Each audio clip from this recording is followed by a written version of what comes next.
Assalamualaikum viewers. Again we are here to discuss about the basic points concerned to the reptiles. reptiles से मुतल्लिक मुख्तलिफ point जो हैं वो हम डिस्कस करने के लिए फिर एक दूसरे के साथ हैं. यहाँ पे we will discuss about first definition of reptiles and then the specific adaptation which they adopted to survive on land. तो वो कुछ अडोप्टेशन है. इसके अलावा हम उसकी इकोनॉमिक इम्पॉर्टेंस और वेल नॉन स्पीशीज़ को थोड़ा सा देख लेंगे बिफोर क्लासिफिकेशन से पहले. तो यहाँ पे अडोप्टेशंस कौन कौन सी हैं detailed lecture in the general structure of the reptiles में हमने डिस्कस किया था. Number 1 they have the dry scaly skin which prevents water loss. तो first adaptation with the concern of its skin, इसकी स्किन के हवाले से है कि keratinized tissues becomes very hard and tough to develop a scale-like structure and then skewers and these are used to prevent the water loss. और इस type की skin होने की वजह से वाटर लॉस कम से कम होता है. That is the reason they can easily survive on the land.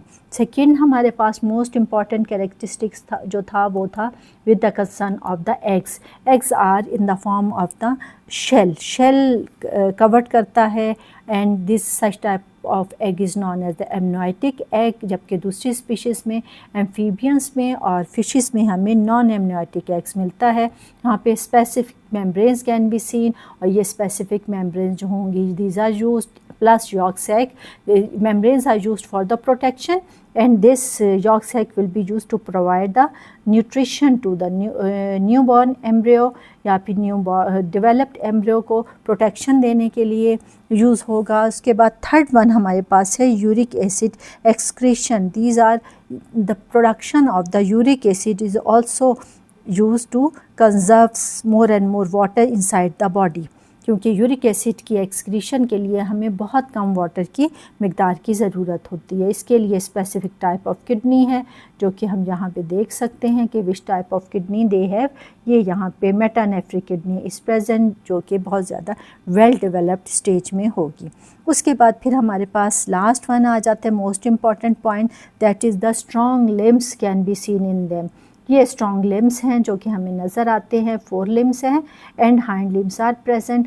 4 limbs for hand and hind limbs are used for foot and their 4 limbs and hind limbs are with the claws. ये claws भी मौजूद हैं, पंजे मौजूद हैं which help them to survive on the land easily, जिसकी मदद से ये easily survive करते हैं लैंड पे. अब हमारे पास जो इसके वेल नॉन स्पीशीज़ हैं वो कौन कौन सी हैं we discussed in our general characteristics में भी ये हमने डिस्कस की थी.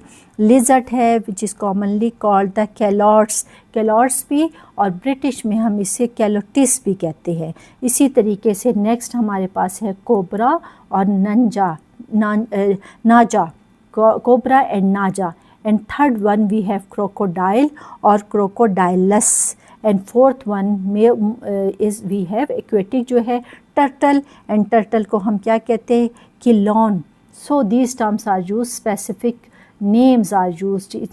species genus पे हम cover करते हैं लिखते हुए in specific words को which are used for this for the common species of lizard, cobra, crocodile और टर्टल के लिए. तो ये हमारे पास मोस्ट कॉमन स्पीशीज़ थी. अब हम आ जाते हैं इनकी इकोनॉमिक इम्पॉर्टेंस के ऊपर कि विच टाइप ऑफ इम्पॉर्टेंस और economically how we can consider its significance. उसकी सिग्निफिकेंस को हम कैसे काउंट कर सकते हैं, अब यहाँ यह मैयर कर सकते हैं.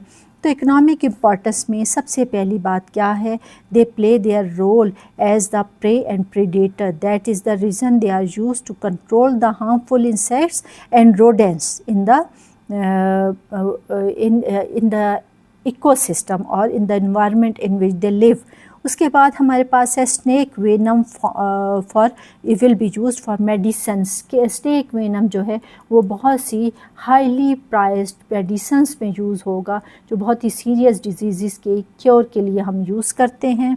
इसके अलावा इसे आप अंडरस्टैंड कर सकते हो इंडस्ट्रियल वैल्यू है इसकी या फार्मास्यूटिकल इम्पोर्टेंस है. स्किन थर्ड वन हमारे पास है their skin will be used for the leather industry. So you can it is also the source of money और इकनॉमिकली इम्पॉर्टेंट है कि उसकी स्किन इतनी खूबसूरत और ड्यूरेबल होती है कि their skin will be used for the leather industry, जिससे जैकेट्स, बैग्स और दूसरी बहुत सी बेतहाशा प्रोडक्ट्स बनाई जाती हैं और हज़ारों लाखों करोड़ों लोगों के रोज़गार का ज़रिया है, सोर्स ऑफ इनकम है।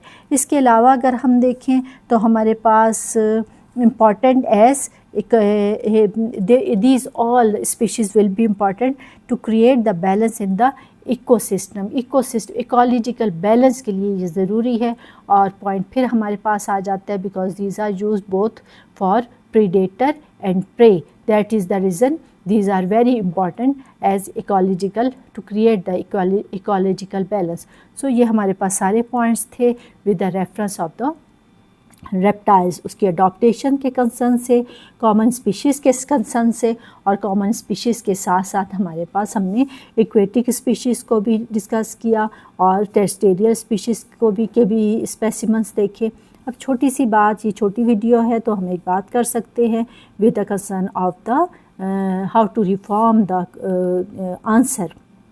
बुक्स में अमूमन जिस शेप में आंसरिंग की हो क्वेश्चन की, आप कोशिश करें अटैम्प्ट करते हुए उसे लिटल बिट चेंज कर दे। अगर पैराग्राफ है same points will be there, अपने लेक्चर के टीचर के पॉइंट्स और एक्स्ट्रा सोर्सेज जो आप यूज़ करते हो टेक्स्ट बुक वगैरह, उन तमाम के पॉइंट्स को आप टेक्स्ट में अगर पैराग्राफ में है तो उसे आप नंबर्स में कन्वर्ट कर लें या फिर हेडिंग में कन्वर्ट कर लें। इस तरह लिटिल बिट चेंज होगा और हर क्वेश्चन में आपको एग्जामिनर से 1 to 2 मार्क्स एक्स्ट्रा मिल जाएंगे। या फिर ये है कि आप कुछ एक्स्ट्रा पॉइंट्स ईज़िली जो आप के वेल नॉन पॉइंट्स हैं आपके जहन में होते या टॉपिक के प्रीवियस टॉपिक्स की नॉलेज से आप अवेल करते हो। जैसे आपने देखा है कि इंट्रोडक्शन हर चैप्टर के स्टार्ट में होता है, तो वो इंट्रोडक्टरी पॉइंट आप हर क्वेश्चन में अकॉर्डिंग टू नीड ऐड कर सकते हो।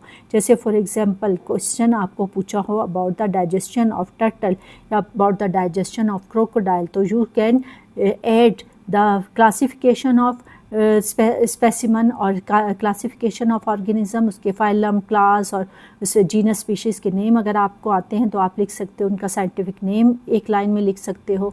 इसी तरीके से आप डाइजेशन की डेफिनेशन लिख सकते हो। तो टोटली आपके क्वेश्चन उसके बाद उसकी हेडिंग की फॉर्म में उसके सिस्टम के ऑर्गन लिख दें, तो इस तरह आपका एक बहुत अच्छा सा क्वेश्चन में बन जाता है। और सिर्फ अगर आप हर क्वेश्चन में एक एक नंबर भी ज़्यादा ले लेते हो, 1 से 2 नंबर या 1.5 number, you can get the position इसलिए कि हर क्वेश्चन से होते हुए सारे पेपर्स को इसी तरीके से आप अटैम्प्ट करते हो तो आपकी GPA बहुत अच्छा आ सकता है और आपके मार्क्स है। क्योंकि एग्जामिनर जब पेपर्स चेक करता है तो सेम स्टाइल के वर्ड्स और सेम स्टाइल के पैटर्न को देख के वो ऑटोमेटिकली मार्क्स देने की एबिलिटी आहिस्ता आहिस्ता रिड्यूस होती है। लेकिन एकदम से जब change paper little bit change भी हो तो वह एकदम उसे एक्साइटेड करता है और उसका मूड चेंज करता है और ऑटोमेटिकली वो आपको ज़्यादा मार्क्स देगा।